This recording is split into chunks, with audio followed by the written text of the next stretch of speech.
So মেট্রোতে online ticket কাটবো কী করে? সো মেট্রো রাইড কলকাতা বা আমার কলকাতা মেট্রো এই অ্যাপটা প্লে স্টোরে অলরেডি অ্যাভেলেবেল আছে। সেখান থেকে জাস্ট ডাউনলোড করে নিতে হবে।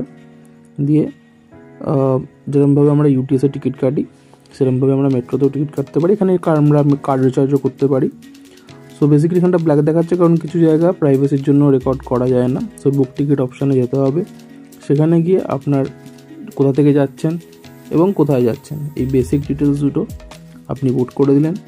এই দুটো ডিটেলস পুট করে দেওয়ার পর ওরা আপনাকে দেখাবে যে আপনার এক্স্যাক্টলি কত টাকা ভাড়া লাগছে। তো সেই জিনিসটাকে আপনি রিভিউ করে নিতে পারেন যে আপনি ঠিকঠাক সব কিছু পুট করেছেন কি না, এবং সেই রিভিউ অপশানটায় গেলে আপনাকে ঠিক এরকম একটা জায়গায় দেখিয়ে দেবে যে আপনার কত টাকা ভাড়া লাগছে, কতক্ষণ সময় লাগবে, সব কিছু ডিটেলস দিয়ে দেবে। এরপর আপনাকে চলে যেতে হবে পেমেন্টের জায়গাটাতে।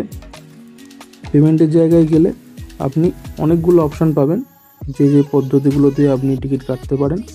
সো আমার ক্ষেত্রে সবচেয়ে ইজিয়েস্ট ওয়ে লাগে ইউপিআই, সুতরাং আমি ইউপিআই অপশানটা চুজ করে নিলাম। এবার ইউপিআই অপশানটা চুজ করার পরে দুরকমভাবে কাটা যায়, একটা হচ্ছে কিউআর কোড দিয়ে আর একটা হচ্ছে ইউপিআই আইডি বা ভিপিআই দিয়ে। সো আমি ইউপিআই আইডি দিয়েই কাটি সাধারণত। তো এখানে আপনার যে কোনো অ্যাপ, আপনার ফোনপে, পেটিএম, জিপে যে কোনো কিছু থাকে সেখানকার আপনার যে ইউপিআই আইডিটা সেই ইউপিআই আইডিটা আপনি এখানে পুট করে দেবেন। আমি এক্ষেত্রে জিপে ইউজ করেছি, সুতরাং জিপে আইডিটা আমি আমার পুট করে দিয়েছি। ফার্স্ট একবার কনফার্ম, এরপর যে নেক্সট পেজটা আসবে মনে করবেন এখানে আর একবার কিন্তু কনফার্ম করতে হবে যে আপনি যেটা ডিটেলসটা দিয়েছেন সেটা ঠিকঠাক কিনা। দুবার কনফার্ম করার পর আপনি যেই আপনার অ্যাপ থেকে যে আইডিটা দিয়েছেন সেই অ্যাপে চলে যাবেন।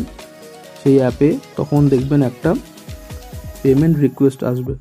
আমি এক্ষেত্রে যেহেতু জিপে ইউজ করেছি তাই আমি জিপে অ্যাপটায় গেছি এবং এই অ্যাপটা প্রথমে খুলতে হবে। আপনারা যে কোনো অ্যাপ ইউজ করতে পারেন, মানে এরকম কোনো ব্যাপার নেই যে জিপেই করতে হবে।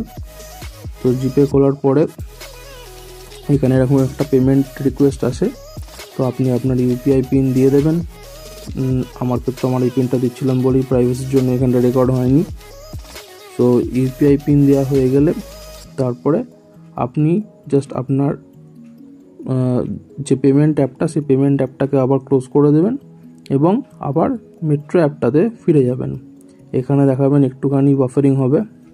সো কিছুক্ষণের মধ্যেই এখানে কিন্তু একটা আপনার পেমেন্ট কনফার্মেশন এবং বুকিং যে সাকসেস হয়েছে সেই মেসেজটা এখানে শো করে দেবে।